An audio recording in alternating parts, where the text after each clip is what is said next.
Without a doubt, 2015 was a great year to be a fan of the UFC and mixed martial arts. What it wasn't great to be was a champion. Of the 10 UFC fighters who started 2015 holding titles, only 3 were still wearing their crowns by the end of the year. Flyweight Demetrius Johnson won both his title defenses in dominating style, on cards very few people bothered to purchase. Bantamweight TJ Dillashaw won his rematch with former champ Renan Barão before fans started asking if he was a snake in the grass. And ruthless Robbie Lawler successfully defended his welterweight belt in a brilliant and brutal fight of the year against Rory McDonald at UFC 189.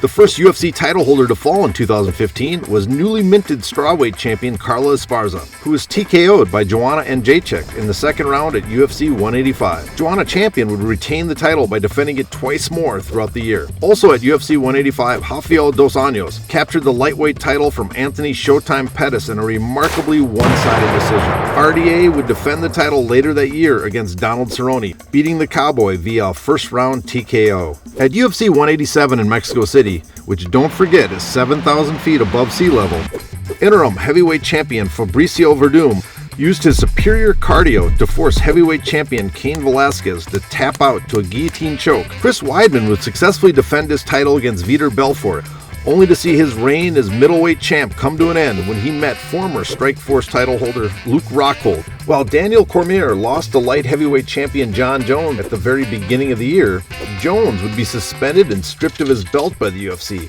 following a hit-and-run incident. Cormier would then claim the vacant title by beating Anthony Rumble Johnson, then defend it in a gutsy performance against Alexander Gustafsson. Ronda Rousey was everywhere in 2015, appearing on talk shows, starring in movies, writing books, and feuding with Floyd Mayweather. After spending a combined 48 seconds in the cage defending her bantamweight title against Kat Zingano and Betch Correa, she was hailed by some as the most dominant athlete ever in sports.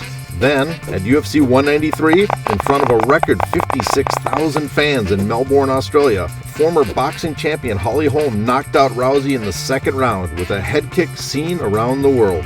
While Rousey's star may have dimmed a little, Conor McGregor's now threatens to go supernova. After an almost year-long wait to see the only featherweight champion the UFC has ever known, Jose Aldo, meet the brash McGregor, a year in which we got a world tour, an interim title fight, and a whole lot of trash talk, the Brazilian champion and Irish contender finally faced each other at UFC 194 in a fight that lasted all of 13 seconds. Thanks in part to the numbers brought in by the new champ, the UFC saw a record year for revenue. And with the notorious one at the top of the mountain, it looks like 2016 may be red panty night all year long for the UFC.